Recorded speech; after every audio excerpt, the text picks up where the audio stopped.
Half blood Prince अध्याय 19 घरेलू जिन्न की जासूसी। शाम का समय था। अस्पताल में खामोशी छाई हुई थी। खिड़कियों पर पर्दे लगे थे, लैंप जल चुके थे। वहां सिर्फ रॉन ही भर्ती था जो बिस्तर पर लेटा हुआ था। हैरी, हरमाइनी, जिनी उसके आसपास बैठे थे। उन्होंने पूरे दिन अस्पताल के दरवाजे के बाहर इंतजार किया था। फ्रेड और जॉर्ज 8:10 पर आ गए थे। हमने अपना तोहफा इस तरह देने की कल्पना नहीं की थी, जॉर्ज ने गंभीरता से कहा। रॉन के पलंग के पास वाले कैबिनेट पर एक बड़ा तोहफा रखते हुए जिनी के पास बैठ गया।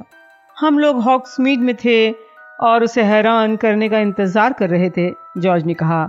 जिनी ने सिर उठाकर देखते हुए कहा, तुम हॉग्समीड में क्यों थे? हम जोंको की जोक शॉप खरीदने के बारे में सोच रहे थे, हमारी हॉग्समीड की शाखा।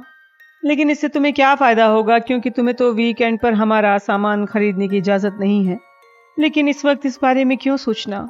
उसने हैरी के पास कुर्सी खिसकाई और रॉन के पीले चेहरे को देखा। ये कैसे हुआ हैरी? हैरी ने वो कहानी दोहराई जिसे वो सैकड़ों बार Dumbledore, McGonagall, madam Pomfrey, Hermione और जिनी को सुना चुका था। मैडम पॉम्फ्री कहती हैं उसे यहाँ पर एक आध सप्ताह रुकना पड़ेगा। इस दौरान उसे ब्राह्मी का रस पीना पड़ेगा। जॉर्ज ने धीमी आवाज में कहा, ओह, बड़ी अच्छी किस्मत रही तुमने बिजोआ के बारे में सोच लिया। अच्छी किस्मत तो ये थी कि कमरे में वो मिल गया। जो ये सोच कर दहशत में था कि अगर उसे वो छोटा सा पत्थर नहीं मिला होता तो क्या होता। क्या मम्मी डैडी को पता है? फ्रेड ने जिनी से पूछा।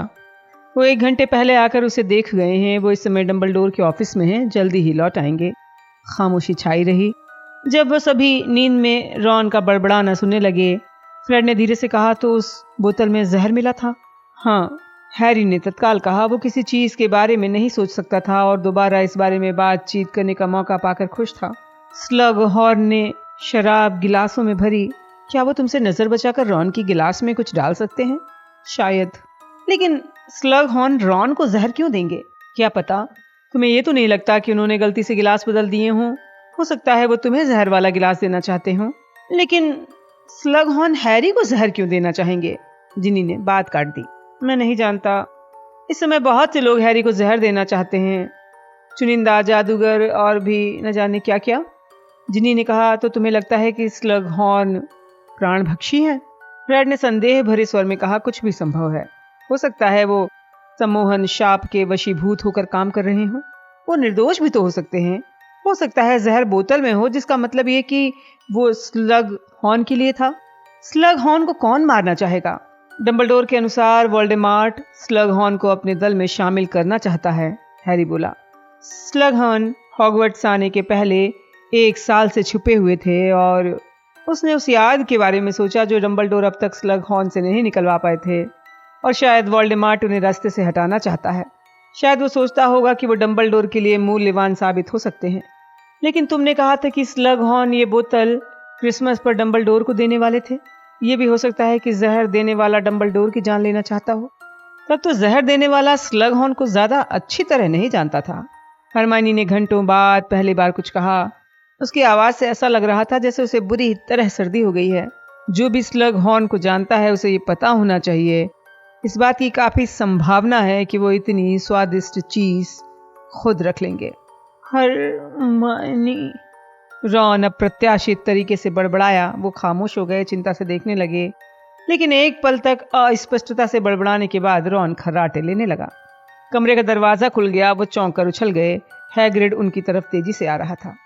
हम पूरे दिन जंगल में थे और अगॉग की हालत ज्यादा खराब हो गई है। हम जब डिनर करने गए तो प्रोफेसर स्प्राउट ने हमें रॉन के बारे में बताया। अब कैसी हालत है? बुरी नहीं है, मैडम पॉम्फ्री कहती हैं वो ठीक हो जाएगा, हैरी ने कहा। मैडम पॉम्फ्री अपने ऑफिस से तेजी से बाहर निकली। एक बार में 6 लोग से ज्यादा नहीं देख सकते, जॉर्ज ने कहा। मैडम, हैग्रिड को मिलाकर हम 6 ही तो हैं। ओह हाँ, मैडम पॉम्फ्री ने कहा। उन्होंने हैग्रिड के विशाल आकार के कारण न जाने कितने लोग गिन लिए थे। अपनी दुविधा छिपाने के लिए वो उसके कीचड़ भरे निशान अपनी छड़ी से साफ करती हुई चली गई। हमें यकीन नहीं होता ये यहाँ पड़ा है, इसे कौन नुकसान पहुंचाना चाहेगा? हम लोग इसी बारे में बातचीत कर रहे थे, हम भी नहीं जानते, हैरी ने कहा। गरुड़ द्वार की क्विडिच टीम की किसी से दुश्मनी तो नहीं है? पहले केटी, अब रॉन, हैग्रिड ने चिंता से पूछा। जॉर्ज बोला, मुझे नहीं लगता कोई पूरी क्विडिच टीम की जान लेने की कोशिश कर रहा है। वुड नाग शक्ति वालों के साथ ऐसा कर सकता था, बशर्ते उसे यकीन होता कि वो पकड़ में नहीं आएगा, फ्रेड ने न्यायपूर्ण ढंग से कहा। हरमाइनी ने धीरे से कहा, देखो मुझे नहीं लगता इसका संबंध क्विडिच से है, लेकिन मुझे ऐसा लगता है कि इन हमलों के बीच में कोई आपसी संबंध है। तुम्हें ऐसा क्यों लगता है? देखो, एक तो इसलिए कि ये दोनों ही हमले जानलेवा हो सकते थे, लेकिन हुए नहीं, हालांकि ये सिर्फ खुशकिस्मती थी। दूसरी बात ये कि जहर और हार दोनों ही उस व्यक्ति तक नहीं पहुंच पाए जिसे मारने की कोशिश की गई थी। वो सोचते हुए आगे बोली, इस तरह अपराधी एक तरह से ज्यादा खतरनाक है, क्योंकि ऐसा लगता है उसे ये परवाह नहीं है कि असली शिकार तक पहुंचने के लिए वो कितने लोगों को मारता है। इससे पहले कि इस भयंकर बात पर कोई कुछ कह पाता, अस्पताल का दरवाजा खुल गया। मिस्टर और मिसेस वीजली वार्ड में आ गए। वार्ड में कुछ समय पहले आकर उन्होंने अच्छे से तसल्ली कर ली थी कि रॉन पूरी तरह ठीक हो जाएगा। मिसेस वीजली ने हैरी को पकड़कर गले लगा लिया। डंबलडोर ने हमें बताया तुमने बिजोआ देकर उसकी जान बचाई है। ओह हैरी, हम क्या कह सकते हैं? तुमने जिनी को बचाया, तुमने आर्थर को बचाया, अब तुमने रॉन को भी बचा लिया। आप ऐसा मैंने कुछ नहीं, हैरी अजीब ढंग से बुदबुदाया। हमारा आधा परिवार तुम्हारे कारण जिंदा है, मिस्टर वीजली ने दबी आवाज में कहा। हैरी, मैं तो यही कह सकता हूँ, वीजली परिवार के लिए वो दिन सबसे अच्छा था जब रॉन ने हॉगवर्ट्स एक्सप्रेस में तुम्हारे कंपार्टमेंट में बैठने का फैसला किया था। हैरी इस बात का जवाब नहीं सोच पाया। वो खुश था जब मैडम पॉम्फ्री ने उसे एक बार फिर याद दिलाया कि रॉन के बिस्तर के पास 6 लोग से ज्यादा नहीं रहना चाहिए। हैरी हरमाइनी एक साथ चलने के लिए उठ गए। हैग्रिड ने भी साथ जाने का फैसला किया था कि रॉन का परिवार उसके साथ रहे। वो तीनों संगमरमर की सीढ़ियों तक जाने वाले गलियारे में चलने लगे तो हैग्रिड गुर्राया, ये भयंकर है। इतने कड़े नए सुरक्षा उपायों के बावजूद विद्यार्थी घायल हो रहे हैं। डंबलडोर बहुत चिंतित हैं। क्या उनके दिमाग में कोई विचार है हैग्रिड? हरमाइनी ने हताशा से पूछा। हमको लगता है उनके जितने तेज दिमाग में सैकड़ों विचार होंगे, लेकिन वो नहीं जानते कि वो हार किसने भेजा था, न ही वो ये जानते हैं कि शराब में जहर किसने मिलाया था। यदि ऐसा ही चलता रहा तो स्कूल का संचालक मंडल स्कूल को हमेशा के लिए बंद करने की बात करने लगेगा। ऐसा कैसे हो सकता है? हरमाइनी ने चिंतित दिखते हुए कहा। इसे उनके नजरिए से देखो। हमारा मतलब है बच्चों को हॉगवर्ट्स भेजने में थोड़ा खतरा तो हमेशा रहता है। जब सैकड़ों नाबालिग जादूगर एक साथ हों तो दुर्घटनाओं की आशंका बनी रहती है, लेकिन हत्या की कोशिश, इसलिए कोई हैरानी की बात नहीं कि डंबलडोर बहुत गुस्सा हैं, खासकर इसने। हैग्रिड बोलते बोलते रुक गया। डंबलडोर स्नैप से नाराज हैं? हैरी ने जल्दी से पूछा। हमने ऐसा कब कहा? लेकिन उसका दहशत का भाव चुगली कर रहा था। जरा देखो तो, आधी रात होने वाली है, हमें तुम लोगों को। हैग्रिड, डंबलडोर स्नैप से क्यों नाराज हैं? हैग्रिड ने कहा। वो घबराया हुआ था और नाराज भी। ऐसी बात चिल्लाकर मत बोलो हैरी। क्या तुम चाहते हो हमारी नौकरी चली जाए? वैसे भी तुम्हें हमारी परवाह क्यों होगी? अब तुमने जादुई प्राणियों की देखभाल का विषय छोड़ जो दिया है। मुझे अपराधी महसूस कराने की कोशिश मत करो। तुम्हारा ये दांव कामयाब नहीं होगा। स्नैप ने क्या किया है? हमें नहीं पता। हमें उनकी बातें नहीं सुनना चाहिए थी। देखो, हम जंगल में जा रहे थे, वो दोनों बहस कर रहे थे। हम नहीं चाहते थे हमारा ध्यान उनकी तरफ जाए, लेकिन बहस काफी गर्म थी तो उनकी बातें सुनना मुश्किल नहीं था। तो देखो, स्नैप को हमने ये कहते सुना कि डंबलडोर का काम वो आगे नहीं करना चाहते। क्या? देखो हैरी, ऐसा लगता है जैसे स्नैप को ये एहसास हो रहा है कि उन पर जरूरत से ज्यादा काम का बोझ है, हैग्रिड ने जल्दी से कहा जब हैरी और हरमाइनी ने अर्थपूर्ण निगाहों से एक दूसरे को देखा। देखो, हैग्रिड ने अपने धनुष को असहजता से मरोड़ा। एक जोरदार आवाज आई, धनुष के 2 टुकड़े हो गए। हैरी, हम जानते हैं तुम स्नैप के बारे में क्या सोचते हो। जब वो मुड़े और उन्हें अपने पीछे वाली दीवार पर आर्गस फिल्च की छाया दिखी, फिर वो खुद मोड़ पर मुड़कर उनकी तरफ आ गया। उसके जबड़े हिल रहे थे। ओहो, इतनी देर तक बिस्तर के बाहर हो, इसका मतलब है सजा? नहीं, इसका मतलब सजा नहीं है फिल्च। वो मेरे साथ हैं, इससे क्या फर्क पड़ता है? हैग्रिड ने आग बबूला होकर कहा। नकारा चौकीदार, हम टीचर हैं। एक बुरी सी आवाज आई। फिल्च आवेश में फूलने लगा। जाओ, हैग्रिड ने अपने मुंह के कोने से कहा। हैरी तो यही चाह रहा था। वो और हरमाइनी दोनों वहां से चल दिए। भागते समय उन्होंने हैग्रिड और फिल्च की तेज आवाजें पीछे से सुनी। मोटी औरत ऊँघ रही थी और जगाए जाने पर खुश नहीं थी। बहरहाल वो चिढ़ती हुई आगे की तरफ झूल गई। वो शांत खाली हॉल में पहुंच गए। ऐसा नहीं लग रहा था कि लोगों को अभी रॉन के बारे में पता चल गया है। हैरी को बहुत राहत मिली। उस दिन वो पहले ही बहुत सारे सवालों के जवाब दे चुका था। हरमाइनी गुड नाइट करके लड़कियों के कमरों की तरफ चली गई। हैरी आग के पास कुर्सी पर बैठकर बुझते हुए अंगारे देखता रहा। तो डंबलडोर की स्नैप से बहस हुई है। उन्होंने हैरी से कहा था उन्हें स्नैप पर भरोसा है, इसके बावजूद वो स्नैप पर नाराज हुए थे। उन्हें लगा था कि स्नैप ने नाग शक्ति के विद्यार्थियों की जांच करने की पूरी कोशिश नहीं की थी। ये शायद नाग शक्ति के एक विद्यार्थी मेलफॉय की या डंबलडोर हैरी की आशंकाओं को हवा में उड़ाने का नाटक कर रहे थे। ये संभव था, ये हो भी सकता था कि डंबलडोर हैरी का ध्यान पढ़ाई या स्लग हॉर्न की याद हासिल करने से दूर ना हटाना चाहते हों।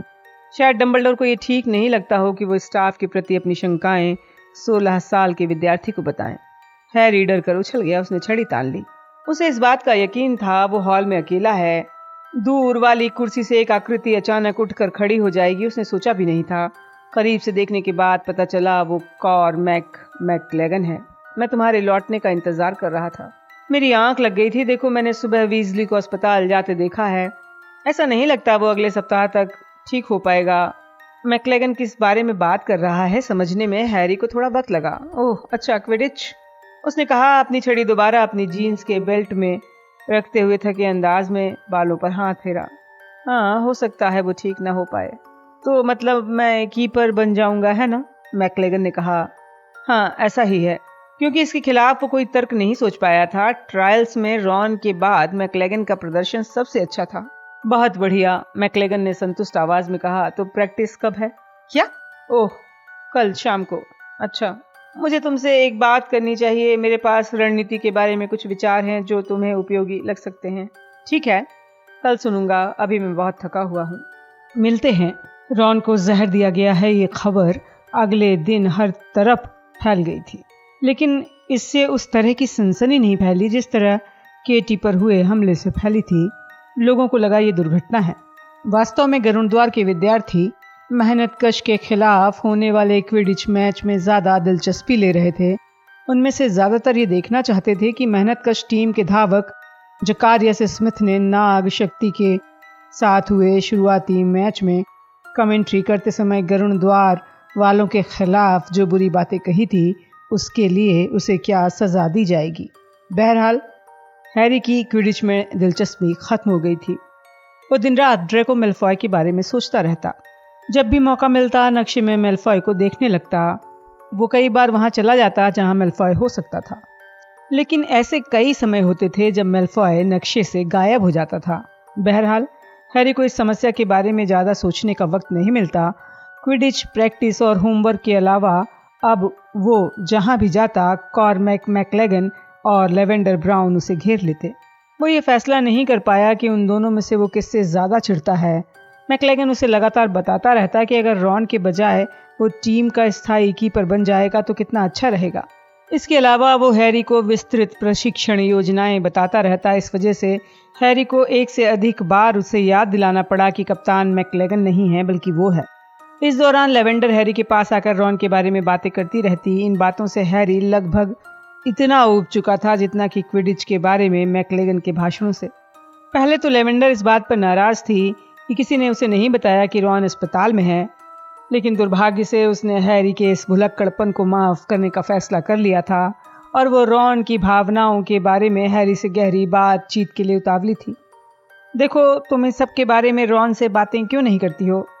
हैरी ने कहा जब लेवेंडर ने एक बार उससे लंबी पूछताछ कर ली, जिसमें उसने ये पूछा कि रॉन ने उसके नए ड्रेस दुशालों के बारे में क्या कहा। मैं कर लेती, लेकिन मैं जब भी मिलने जाती हूँ वो हमेशा सोया हुआ मिलता है, लेवेंडर ने चिंता से कहा। ऐसा क्या? हैरी ने हैरानी से कहा, क्योंकि जब जब वो अस्पताल गया था रॉन उसे हमेशा पूरी तरह चुस्त दुरुस्त मिला था। डंबलडोर और स्नैप के झगड़े की खबर में उसने दिलचस्पी ली थी और मैकलेगन को वो खरी खोटी सुनाने के लिए उत्सुक था। क्या हरमाइनी ग्रेंजर उससे मिलने जाती है? मुझे लगता है वो दोस्त हैं। दोस्त? मुझे हंसी मत दिलाओ। जब से रॉन ने मेरे साथ घूमना शुरू किया है वो उससे बात नहीं कर रही है। लेकिन चूंकि अब वो दिलचस्प हो गया है इसलिए वो उससे संबंध बढ़ा रही है। क्या जहर दिए जाने को तुम दिलचस्प होना कहती हो? खैर, माफ करना, मुझे जाना होगा। मैक्लेगन क्विडिच के बारे में बात करने आ रहा था। हैरी ने जल्दी से कहा, बगल वाले दरवाजे से भागा जो ठोस दीवार होने का नाटक करता था। फिर एक शॉर्टकट उसे काढ़े की क्लास की तरफ ले गया जहां लेवेंडर और मैक्लेगन उसका पीछा नहीं कर सकते थे। मेहनत कश के खिलाफ होने वाले क्विडिच मैच की सुबह हैरी पिच पर जाने से पहले अस्पताल गया। रॉन आंदोलित था। मैडम पॉम्फ्री ने उसे मैच देखने की इजाज़त नहीं दी थी। उनका कहना था इससे वो बहुत रोमांचित हो जाएगा और उसकी सेहत पर अच्छा असर नहीं होगा। मैक्लेगन कैसा है? रॉन ने हताशा से पूछा और ये भूल गया कि ये सवाल वो पहले 2 बार पूछ चुका है। मैंने तुम्हें बताया तो, चाहे वो विश्व स्तरीय होता लेकिन फिर भी मैं उसे टीम में नहीं रखता। मैं उससे छुटकारा पाने के लिए बेताब हूँ। और जब छुटकारा पाने की बात आई तो हैरी ने खड़े होते हुए कहा, जब लेवेंडर तुमसे मिलने आती है तो तुम सोने का नाटक बंद कर दो, वो मुझे पागल कर रही है। ओह हाँ ठीक है, रॉन ने झेपते हुए कहा। अगर तुम उसके साथ घूमना फिरना नहीं चाहते हो तो साफ कह दो। हाँ अच्छा, ये इतना आसान नहीं है। वो थोड़ा ठहरा, फिर उसने धीरे से पूछा, मैच के पहले हरमाइनी यहाँ आएगी? नहीं, वो जिनी के साथ पहले ही पिच पर जा चुकी है। ओह ठीक है, गुड लक। उम्मीद है तुम मैक्लेगन को धूल चटा दोगे, मेरा मतलब है स्मिथ को। मैं कोशिश करूंगा। मैच के बाद मिलते हैं। वो जल्दी से वीरान गलियारों में भागा। पूरा स्कूल महल से बाहर था। तभी सामने आई एक आवाज पर उसने नजर उठाकर देखा। मेलफॉय उसकी तरफ आ रहा था। उसके साथ 2 लड़कियां थीं जो नाराज और चिड़चिड़ी दिख रही थीं। हैरी को देखते ही मेलफॉय रुक गया और फिर बिना आनंद की हंसी हंसते हुए आगे चल दिया। हैरी ने पूछा, कहाँ जा रहे हो? हाँ, मैं सचमुच तुम्हें बताने वाला हूँ मैं कहाँ जा रहा हूँ। जल्दी करो, वे लोग चुनिंदा कप्तान का इंतजार कर रहे हैं। वो लड़का जिसने स्कोर कर लिया, या वे तुम्हें आजकल जो भी कहते हैं। मेलफॉय के साथ वाली लड़की अनिच्छा से हंसी। हैरी ने उसे घूर कर देखा तो झेप गई। हैरी उसी जगह जमा रहा और उन्हें गायब होते देखता रहा। जब हैरी चेंजिंग रूम में भागता हुआ पहुंचा तो जिनी ने पूछा, तुम कहाँ थे? टीम के बाकी सब खिलाड़ी कपड़े बदल चुके हैं। मुझे मेलफॉय मिल गया था। तो मैं जानना चाहता था जब बाकी लोग यहाँ पर हैं तो वो 2 लड़कियों के साथ क्या कर रहा है। इससे क्या फर्क पड़ता है? देखो, मुझे वो बात पता नहीं चल पाएगी, हैरी ने कहा और फायर बोल्ट उठाकर अपने चश्मे को सीधा किया। चलो चलते हैं। इसके बाद वो बिना एक शब्द कहे पिच की तरफ चल दिया। भीड़ में से खुशी और तानों की तेज आवाजें आने लगीं। हवा बहुत कम चल रही थी, कहीं कहीं बादल थे। अजीब स्थितियां हैं, मैक्लेगन ने टीम का हौसला बढ़ाते हुए कहा। कूट और पिक्स, तुम लोग सूरज से दूर की तरफ उड़ना ताकि वे तुम्हें आते हुए ना देख पाएं। मैक्लेगन, कप्तान मैं हूं, तुम उन्हें निर्देश मत दो, बस गोल के पास पहुंच जाओ। मैक्लेगन गोल की तरफ चल दिया तो हैरी कूट और पिक्स की तरफ मुड़ा। उसने मन मारकर कहा, सचमुच सूरज से दूर की तरफ उड़ना। उसने मेहनत कश के कप्तान से हाथ मिलाया। मैडम हुच की सीटी बजते ही जमीन पर पैर मारकर हवा में उठ गया। वो बाकी टीम के ऊपर उड़ रहा था और पूरी पिच के चक्कर लगा रहा था। अगर वो इसे जल्दी पकड़ लेता तो उसे मौका मिल सकता था कि महल लौट जाए और नक्शे में खोज ले मेलफॉय क्या कर रहा है। और तूफान मेहनत कश के स्मिथ के पास है। मैदान में एक सपनीली आवाज गूंजी। पिछले मैच में वो कमेंट्री कर रहा था और जिनी वीजली ने उसे टक्कर मार दी थी। मुझे लगता है शायद जानबूझकर मारी होगी। स्मिथ गरुण द्वार के बारे में काफी बदतमीजी से बोला था। मुझे उम्मीद है अब उनके साथ खेलते समय उसे इस बात का अफसोस हो रहा होगा। ओह देखो, तूफान छिन गया है, इसे जिनी ने ले लिया है। वो मुझे पसंद है और बहुत अच्छी है। हैरी ने कमेंट्रेटर बॉक्स की तरफ घूर कर देखा। निश्चित रूप से कोई सही दिमाग वाला व्यक्ति लूना लववुड को कमेंट्री नहीं करने देगा। लूना के पास प्रोफेसर मैगोनिकल थोड़ी परेशान दिख रही थी, जैसे अपने चुनाव पर अफसोस कर रही हों। लेकिन अब मेहनतकश के एक बड़े खिलाड़ी के हाथ ने उसके हाथ से तूफान छीन लिया है। मुझे उसका नाम नहीं पता, ये बिबिल जैसा कुछ है। नहीं बगिंस, ये कैड वेलेटर है। प्रोफेसर मैगोनिकल लूना के पास से जोर से चिल्लाई। भीड़ हंसने लगी। हैरी ने चारों तरफ सुनहरी गेंद की तलाश की, उसका कोई चिन्ह नहीं था। कुछ ही पल में कैड वेलेटर ने स्कोर कर लिया। मैक्लेगन चिल्लाकर जिनी की आलोचना कर रहा था। मैक्लेगन, तुम अपने काम पर ध्यान दो, बाकी सबको अकेला छोड़ दो। हैरी गरजा अपने कीपर का सामना करने के लिए घूमा। तुम भी कोई बढ़िया उदाहरण पेश नहीं कर रहे हो। मैक्लेगन तमतमाए चेहरे के साथ गुस्से से चिल्लाया। और हैरी पॉटर की अपने कीपर से बहस हो रही है, लूना ने धीरे से कहा, जबकि नीचे बैठे मेहनतकश और नाग शक्ति वाले खुशी से तालियां बजाने लगे। मुझे नहीं लगता इससे उसे सुनहरी गेंद पकड़ने में मदद मिलेगी, लेकिन ये एक चाल हो सकती है। गुस्से से कोसते हुए हैरी घूमा और दोबारा पिच के चक्कर लगाकर आसमान में पंख वाली छोटी सुनहरी गेंद की तलाश करने लगा। जिनी और डिमेल्जा ने एक गोल कर दिया था। इससे नीचे बैठे लाल सुनहरी पोशाक वाले समर्थकों को खुश होने का मौका मिला था। फिर कैडवेलेडर ने एक बार गोल किया, स्कोर बराबर हो गया, लेकिन लूना का ध्यान इस तरफ नहीं था। स्कोर जैसी छोटी मोटी चीजों में उसकी दिलचस्पी नहीं थी। वो तो भीड़ का ध्यान दिलचस्प आकार के बादलों की तरफ खींचती रही, इस संभावना की तरफ कि जकारिया स्मिथ, जो अब तक 1 मिनट से ज्यादा समय तक तूफान को अपने कब्जे में नहीं रख पाया था, लूजर्स लर्गी नामक किसी चीज का शिकार था। मेहनतकश 70-40 से जीत रहा है, प्रोफेसर मैगोनिकल लूना के मेगाफोन में चिल्लाईं। अच्छा, इतना स्कोर हो गया, लूना ने अनिश्चित तरीके से कहा। ओह देखो, गरुड़ द्वार के कीपर ने अब एक मारक से उसका मुद्गर ले लिया है। हैरी हवा में घुमा। निश्चित रूप से मैकलेगन ने न जाने किस समझदारी के तहत पिक्स का मुद्गर उससे छीन लिया था और उसे बता रहा था किस तरह पहलवान को आते हुए कैडवेलेडर की तरफ मारा जाए। तुम उसे बल्ला वापस करो और गोल के पास पहुंचो। तभी मैकलेगन ने पहलवान पर जोरदार प्रहार किया और उसका निशाना गलत लग गया। अंधा करने वाला तेज दर्द हुआ, एक रोशनी चमकी, दूर से चीखें सुनाई दी। उसे एक लंबी सुरंग के नीचे गिरने की अनुभूति हुई। हैरी की आंख खुली तो वो एक गर्म और आरामदेह बिस्तर पर था। उसकी बाईं तरफ चकत्ते वाला लाल बालों वाला रॉन लेटा हुआ था। अच्छा किया जो तुम आ गए। हैरी ने पलकें झपकाई, चारों तरफ देखा। वो अस्पताल में था। मैच घंटों पहले खत्म हो गया था और मेलफॉय को पकड़ने की आशा भी। उसने अपना हाथ उठाया, उसे महसूस हुआ जैसे उसने पट्टियों की सख्त पगड़ी पहन रखी हो। क्या हुआ? खोपड़ी चटक गई है, मैडम पॉम्फ्री ने तेजी से आते हुए और उसे उसके तकियों पर दोबारा धक्का देते हुए कहा। चिंता की कोई बात नहीं है, मैंने चोट तत्काल ठीक कर दी थी, लेकिन आज रात को तुम्हें यहीं रुकना होगा। मैं रात भर यहाँ नहीं रुकना चाहता, हैरी ने गुस्से से बैठते हुए अपनी चादर फेंकते हुए कहा। मैं मैकलेगन को खोज कर उसकी जान लेना चाहता हूँ। मुझे डर है ये भी मेहनत की श्रेणी में आएगा। मैडम पॉम्फ्री ने उसे कसकर पलंग पर धक्का दिया और अपनी छड़ी खतरनाक तरीके से लहराई। पॉटर, जब तक मैं तुम्हें छुट्टी नहीं दे दूं तुम यहीं रुकोगे, वरना मैं हेडमास्टर को बुला लूंगी। क्या तुम जानते हो हम कितने अंतर से हारे हैं? उसने रॉन से दांत भींच कर पूछा। हाँ, आखिरी स्कोर 320-60 था। बहुत बढ़िया, सचमुच बढ़िया। जब मैं मैकलेगन को पकड़ लूंगा, रॉन ने बात काटते हुए कहा, तुम्हें पकड़ने की क्या जरूरत है, वो तो दैत्य के आकार का है। रॉन ने तर्कपूर्ण ढंग से कहा। व्यक्तिगत रूप से मुझे लगता है कि उस पर प्रिंस का नाखून वाला मंत्र मारना ज्यादा अच्छा रहेगा। वैसे भी जब तक तुम यहाँ से लौटोगे बाकी टीम उससे निपट चुकी होगी। रॉन की आवाज में हल्की खुशी का पुट था। हैरी जानता था मैकलेगन के इतने खराब प्रदर्शन से रॉन बहुत खुश था। हैरी वहीं लेटा रहा, छत पर बने रोशनी के घेरे को घूरता रहा। मैं यहाँ से मैच की कमेंट्री सुन रहा था। काश अब लूना हमेशा कमेंट्री करे, लूजर्स लर्गी। लेकिन हैरी इतने ज्यादा गुस्से में था कि उसे कोई हंसने की बात नजर नहीं आई। कुछ समय बाद रॉन की हंसी कम हो गई। रॉन काफी देर बाद बोला, तुम्हारे बेहोश होने के बाद जिनी यहाँ आई थी।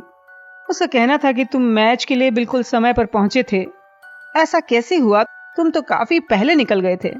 देखो, मैंने मेलफॉय को 2 लड़कियों के साथ चोरी से जाते हुए देखा था, जैसे वो उसके साथ नहीं रहना चाह रही हो। लेकिन देखो, ये दूसरा मौका था जब वो बाकी के स्कूल के साथ क्विडिच पिच पर नहीं था। याद है, उसने पिछला मैच छोड़ दिया था। काश मैं उसके पीछे गया होता। मैच तो वैसे भी भयंकर था। मूर्ख मत बनो, तुम मेलफॉय का पीछा करने के लिए क्विडिच मैच नहीं छोड़ सकते। तुम कप्तान हो, रॉन ने तीखी आवाज में कहा। मैं जानना चाहता हूं उसके इरादे क्या हैं। मुझसे ये मत कहना कि मेरा वहम है ये सब। मैंने ये कभी नहीं कहा कि ये तुम्हारा वहम है, लेकिन ऐसा कोई नियम नहीं है जो ये कहे कि इस जगह पर एक समय में एक ही व्यक्ति किसी चीज की योजना बनाए। तुम मेलफॉय के पीछे पागल हो गए हो हैरी। मेरा मतलब है उसका पीछा करने के लिए मैच छोड़ने के बारे में सोचना। मैं उसे वो काम करते हुए पकड़ना चाहता हूँ। मेरा मतलब है जब वो नक्शे से गायब होता है तो कहाँ जाता है? क्या पता, शायद हॉग्समीड, रॉन ने जम्हाई लेते हुए सुझाव दिया। मैंने उसे नक्शे में कभी किसी खुफिया गलियारे में भी तो नहीं देखा। मुझे लगता है वैसे भी अब उन गलियारों पर नजर रखी जा रही है। तब तो मुझे भी पता नहीं, रॉन ने कहा। उनके बीच खामोशी छा गई। रॉन के पलंग के पास एक धीमा खर्राटा गूंजा। कुछ समय बाद मैडम पॉम्फ्री ऑफिस से बाहर आईं। वो एक मोटा ड्रेसिंग गाउन पहने थी। नींद का नाटक करना सबसे आसान था।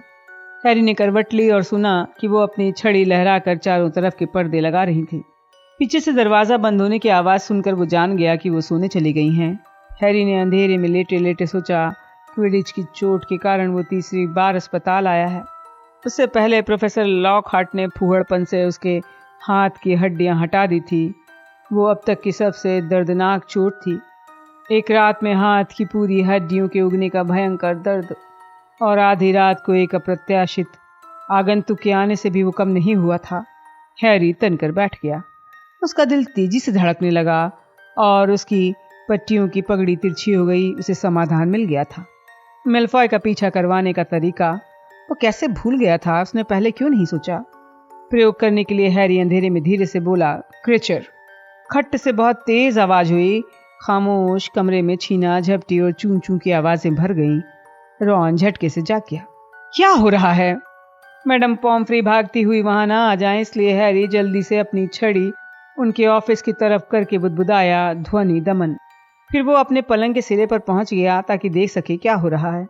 कमरे के बीच में दो घरेलू जिन फर्श पर लोट लगा रहे थे। उनमें से एक ने सिकुड़ा हुआ महरून स्वेटर और कई ऊनी हैट पहने थे। दूसरा घरेलू जिन एक गंदा पुराना चिथड़ा पहने था जो छोटी सी धोती की तरह उसके पुट्ठों को ढके था। फिर एक तेज धमाका हुआ। पीप्स नाम का भूत कुश्ती लड़ते घरेलू जिन्नों के ऊपर प्रकट हो गया। मैं देख रहा था पॉटी, उसने नीचे की तरफ हो रही लड़ाई की तरफ इशारा करके असभ्य स्वर में कहा। क्रिचर डॉबी के सामने हैरी पॉटर का अपमान नहीं कर सकता। नहीं, वो नहीं कर सकता, वरना डॉबी क्रिचर की जबान काट लेगा, डॉबी ने तीखी आवाज में कहा। पीप्स खुशी से चिल्ला रहा था। घरेलू जिन्नों को ज्यादा गुस्सा दिलाने के लिए उन पर चौक के टुकड़े फेंक कर मार रहा था। मारो, खरोंचो। क्रिचर अपने मालिक के बारे में जो चाहेगा कहेगा। ओ हाँ, और वो भी कैसा मालिक? बस जातों का घटिया दोस्त है। ओह बेचारे क्रिचर की मालकिन क्या कहेंगी? क्रिचर की मालकिन क्या कहेंगी उन्हें ये पता ही नहीं चल पाएगा, क्योंकि उसी पल डॉबी ने अपना गांठदार मुक्का क्रिचर के मुंह पे जड़ दिया और उसके आधे दांत तोड़ दिए। हैरी और रॉन अपने बिस्तर से उछले, दोनों जिन्नों को अलग कर दिया। हालांकि इसके बाद भी वो एक दूसरे को लात मुक्के मारते रहे। पीप्स उन्हें उकसाता रहा। हैरी ने अपनी छड़ी पीप्स की तरफ की और बोला, जीभ तालू। पीप्स ने अपने गले को पकड़ा, थूक गटका और भद्दी मुद्राएं बनाता हुआ कमरे से बाहर उड़ गया।